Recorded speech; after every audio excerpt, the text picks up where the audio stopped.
আসসালামু আলাইকুম। আজ এই ভিডিওতে আপনাদেরকে দেখিয়ে দিব আপনার টিকটক অ্যাকাউন্ট থেকে আপনার অ্যাড করা জিমেইল অ্যাকাউন্ট কিভাবে ডিলিট করবেন। তো তার পুরো প্রচেষ্টা আজ এই ভিডিওতে আপনাদেরকে দেখিয়ে দিব। সব ভিডিওটি কন্টিনিউ শেষ পর্যন্ত দেখতে থাকুন। তো আপনার টিকটক অ্যাকাউন্টে আপনার জিমেইল অথবা অন্য কারো জিমেইল আপনি অ্যাড করেছেন, তো আপনি চাইলেই কিন্তু আপনার টিকটক থেকে অ্যাড করা জিমেইল অ্যাকাউন্টটি কিন্তু আপনি চাইলেই কিন্তু ডিলিট করে দিতে পারবেন খুব সহজে। তো এর জন্য আপনার মোবাইলে থাকা টিকটক সফটওয়্যারটি ওপেন করে নেবেন। তো আপনার টিকটক সফটওয়্যারটি ওপেন করার পর এখানে আপনার টিকটক অ্যাপে আপনার টিকটক আইডি যদি লগইন করা না থাকে তাহলে আপনি অবশ্যই আপনার টিকটক আইডি লগইন করে নেবেন। তো লগইন করার পর এখানে ডান পাশে নিচে আপনার টিকটক প্রোফাইল লোগোর উপর টাচ করে দিবেন। তারপর এখানে ডান পাশে উপরে এখানে 3 লাইনের উপর আপনি টাচ করে দিবেন। তারপর এখানে নিচে দেখতে পাচ্ছেন সেটিং এন্ড প্রাইভেসি, এখানে আপনি টাচ করে দিবেন। তারপর এখানে দেখতে পাচ্ছেন এখানে আছে অ্যাকাউন্ট সেটিং, তো এখানে আপনি টাচ করে দিবেন।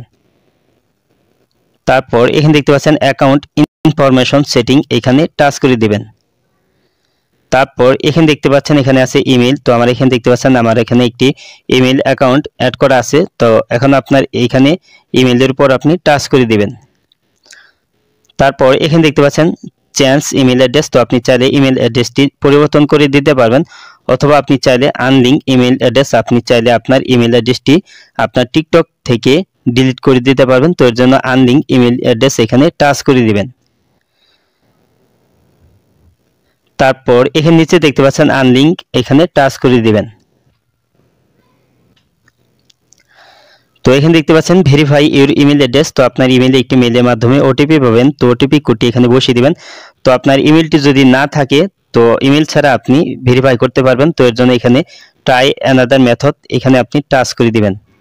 তারপর এখানে দেখতে পাচ্ছেন পাসওয়ার্ড অপশন আছে, তো এখানে আপনি টাচ করে দিবেন।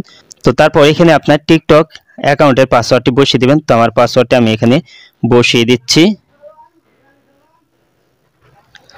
তো এখানে আপনার এই বক্সে আপনার টিকটক পাসওয়ার্ড বসিয়ে দেওয়ার পর এখানে নিচে কন্টিনিউ অপশনে টাচ করে দিবেন। তারপরে কিন্তু আপনার টিকটক অ্যাকাউন্ট থেকে কিন্তু আপনার অ্যাড করা জিমেইল অ্যাকাউন্টটা ডিলিট হয়ে যাবে। তো আমার এখানে দেখতে পাচ্ছেন জিমেইলটা কিন্তু ডিলিট হয়ে গেছে। তো আমার এখানে দেখতে পাচ্ছেন ইমেল অ্যাড্রেস, তো আমার এখানে কিন্তু কোনো ইমেল অ্যাড্রেস কিন্তু এখানে দেখাচ্ছে না। তো দেখতে পাচ্ছেন ইমেল অ্যাড্রেসটি কিন্তু এখান থেকে ডিলিট হয়ে গেছে। তো এভাবে আপনি খুব সহজেই কিন্তু আপনার টিকটক অ্যাকাউন্ট থেকে কিন্তু আপনার অ্যাড করা জিমেইল অ্যাকাউন্টটি কিন্তু আপনি খুব সহজেই কিন্তু ডিলিট করে দিতে পারবেন। আজ এই ছিল ভিডিওটি শেষ পর্যন্ত দেখার জন্য আপনাকে অসংখ্য ধন্যবাদ। ভিডিওটিতে অবশ্যই লাইক দিবেন, আর কিছু জানার থাকলে কমেন্টে জানিয়ে দিবেন। আর আপনি আমার এই চ্যানেলে নতুন ভিজিট করে থাকলে এরকম ইন্টারেস্টিং ভিডিও পেতে অবশ্যই ফেয়ার টেক ভিডিও ইউটিউব চ্যানেলটি সাবস্ক্রাইব করে পাশে বেল আইকনটি বাজিয়ে দিবেন সবার আগে নতুন ভিডিওর নোটিফিকেশন পাওয়ার জন্য। তো পরবর্তী ভিডিওতে আবার দেখা হবে।